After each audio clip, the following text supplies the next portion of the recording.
Today we're checking out Águas de Março, or Waters of March, and I'll be sharing with you what I think is the secret to cracking this piece. And something I wish I knew when I was first learning this song, because it took me a really long time to wrap my head around it. It's got a bunch of chords, it's quite confusing, it's quite a long song. But there is a way of cracking it, so let's check it out. So the first step is to learn the chord progressions. There's 3 main chord progressions, so let's take a look at them first, and then I'll tell you where to use them. We're in the key of B flat major, and the first chord progression is built on a chromatic bass line from the A flat, then G flat, then F, then E flat, onto an A flat, and then finally resolving into the B flat, which is the home key. It sounds like this.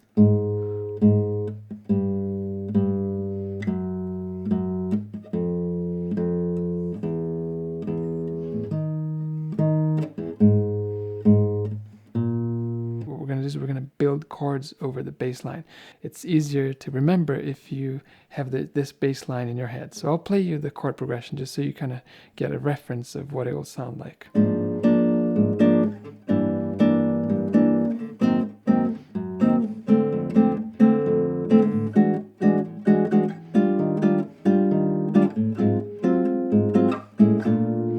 Now, notice that what I did, I was playing the bass line, but I just have chords over that. So I'm starting with the A flat on the bass, going down to a G, and the bass goes down to a G flat, down to an F. The bass then is here, which is an E, down to E flat, A flat, and then B flat. So let's build the chords over that.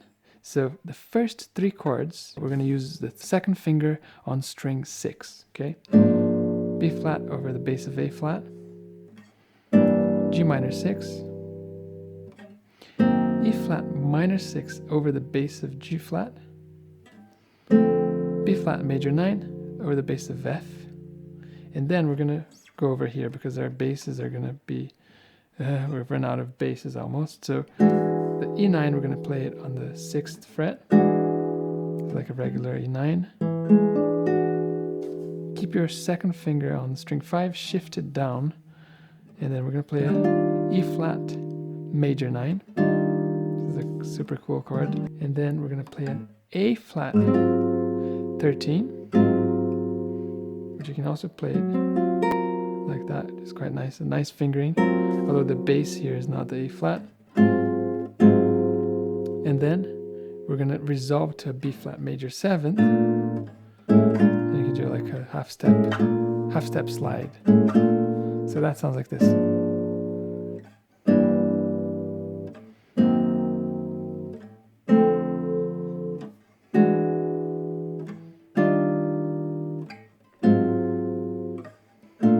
It's a really cool chord progression. Don't worry so much about the right hand for now. Just play it once like that. Don't worry so much about the bossa groove, because what we want to do first is just go over the chords. So let's go over to chord progression number 2. This chord progression is based off of the movement between chord 1, B flat, and chord 4 minor, E flat minor. A lot of times we hear songs that go between 1, 4, 4 minor, 1. It's quite common. That's the kind of backbone of this chord progression, but we're playing with a lot more refined chords, a lot more kind of slightly more complicated chords. And so it sounds like this.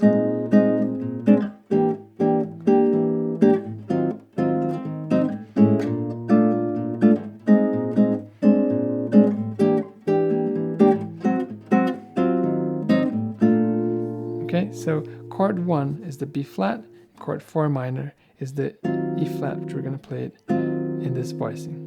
This chord progression has 4 bars only, so it's less chords for us to have to think about. So we're going to start with the B flat, which is chord 1, but as a sus chord. So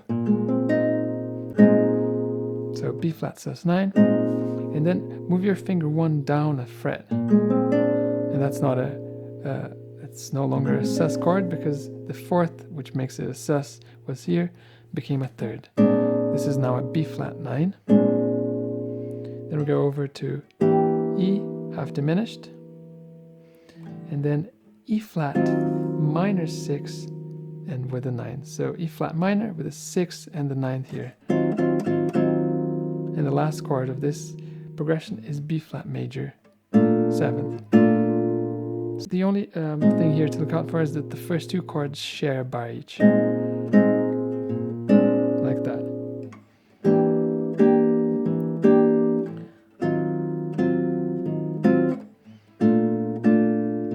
That's the second chord progression. There is a little variation that happens in the song where we play, instead of going to the half diminished, we're going to go to a C7 in third inversion. So it's this chord here, but we're going to take the root away. We're going to put it on the B flat, which is quite nice. So it's going to sound like this.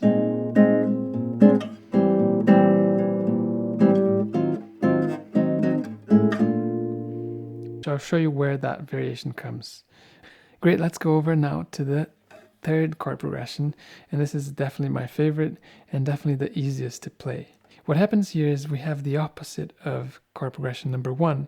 The bass becomes static. Instead of having a moving bass, we're going to have a pedal bass, which means the bass is static. It's just stuck on one note, in this case the B flat, and what we're going to have is we're going to have chords shifting on top of it. So it sounds like this.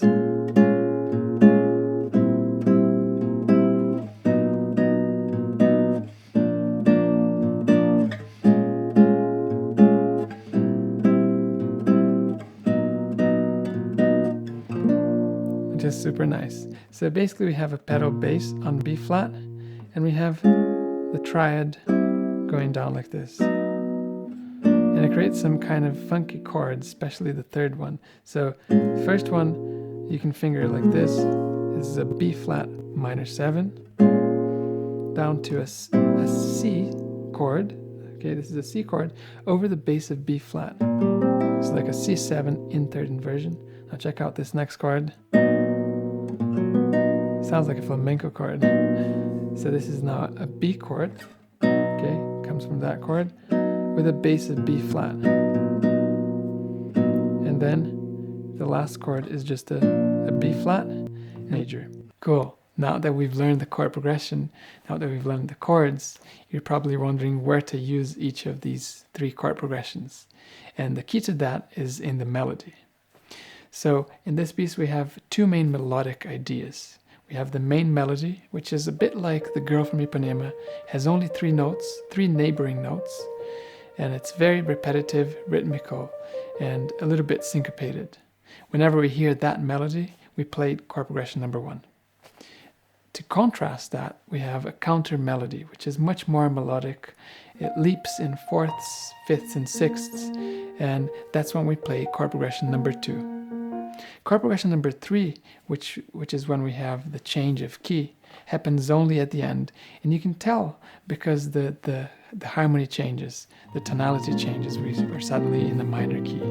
And what's interesting about that is that both the main melody and the counter melody are sung over that chord progression. So take a look at that, listen carefully, and you'll really hear how interesting that progression really sounds with the singing over it.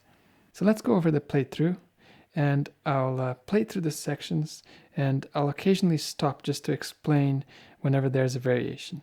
So the introduction is going to be 5 bars of this, so I'll be counting like this: 1, 2, then bar 2, bar 3, and so on. And then after the 5 bars, we get started with the chord progression number 1. So here goes bar 2,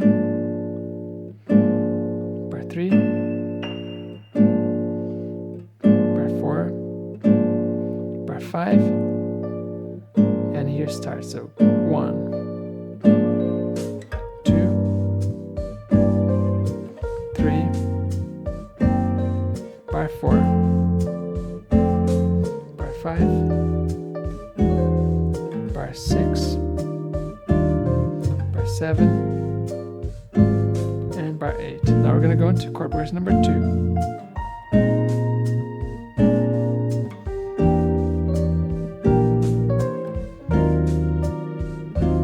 Once more, the second chord progression.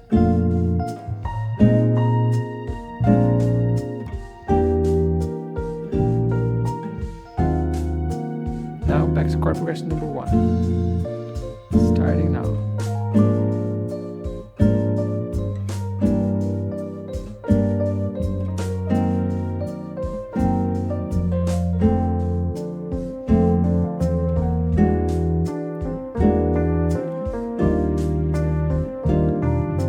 We're going to do half of chord progression number 1 one more time. So back to this chord.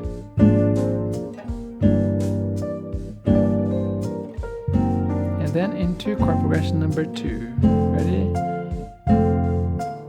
Notice the leaps in the melody.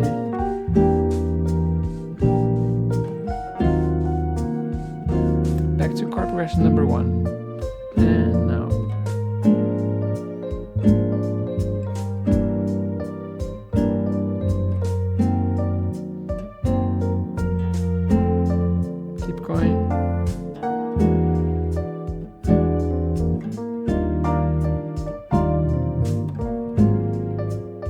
Chord progression number 2.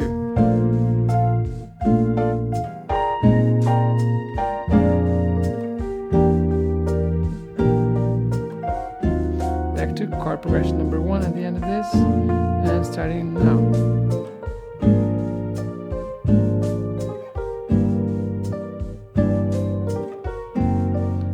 Now, here's where we have that variation. We're going to go into chord progression number 2, but instead of doing the E half diminished, we can play this chord, which is the C7 in third inversion, C7 over the B flat, C over the bass of B flat. But you can do this instead, but that's where that variation would come.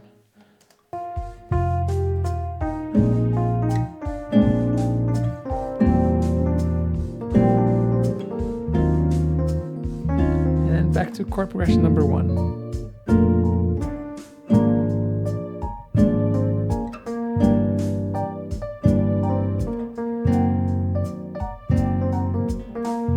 Keep going.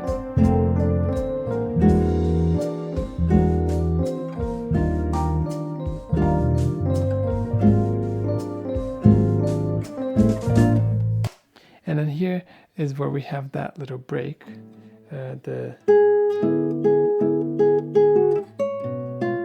So we're going to have a break there. Now, most of that interlude is played over chord progression number 1, except for the first 2 chords. So the first chord we're going to play is an E chord.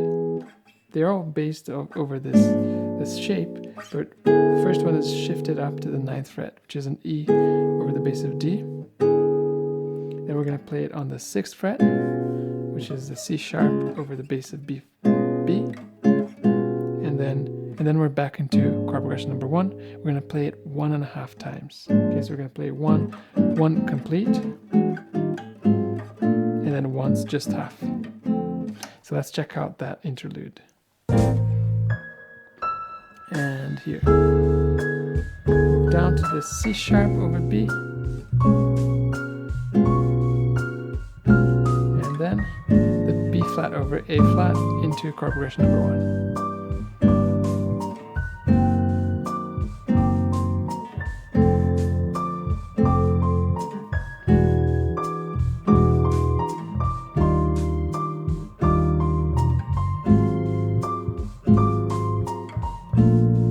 This time we're going to play just half of it.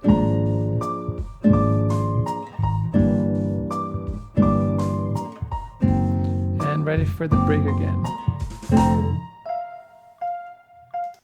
And then here we go into chord progression number 2. So.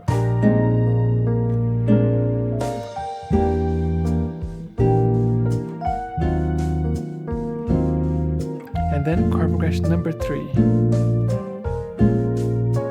Notice the change in key. Sounds great. then chord progression number 1. Just half of it actually. Then back into chord progression number 3. Notice the change of key again.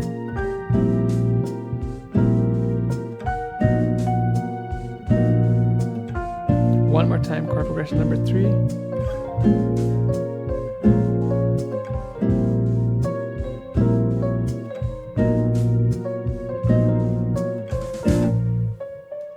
Now, at this point in the recording, what happens is they're kind of singing the melody of what we would do with chord progression number 1, but they're kind of singing half of the words only. They're not singing the entire words. It's like kind of like a joke, just the beginning, this the first syllable of each word.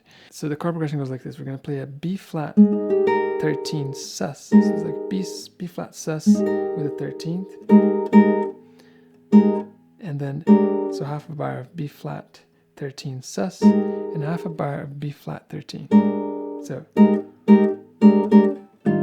into an E flat major 9, and then the A flat 13, back into the B flat. So it's going to sound like this.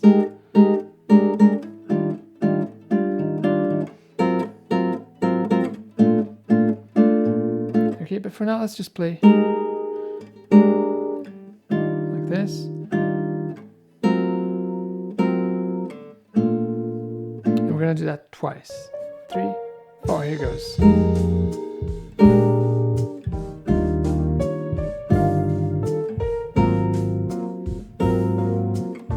One more time.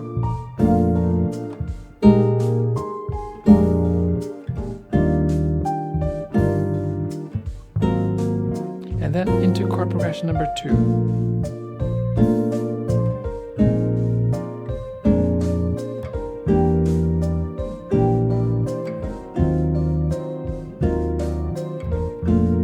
Times.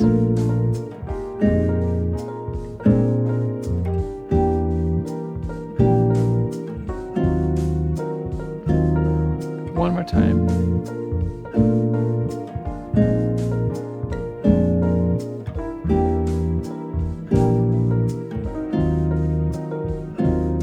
Now chord progression number 3.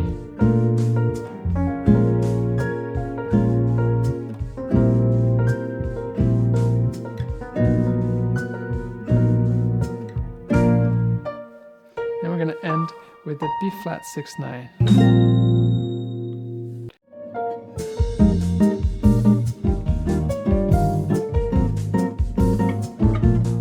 Thanks for watching, guys. I hope that was helpful. If you need any more help on this piece, come to our Patreon page. We've posted a longer lesson, really going into great depth, including how to play with the right hand, how to add the bossa groove, which we didn't really have time to cover in this lesson. That's patreon.com/altguitar. You can have our tabs, backing tracks, chord grids, and a lot of other things. You can reach out and ask any questions, as well as suggesting pieces for us to cover. Please subscribe to our channel and hit that notifications bell. Send us a message, give us a like, and I look forward to seeing you soon in our next one. Bye bye for now.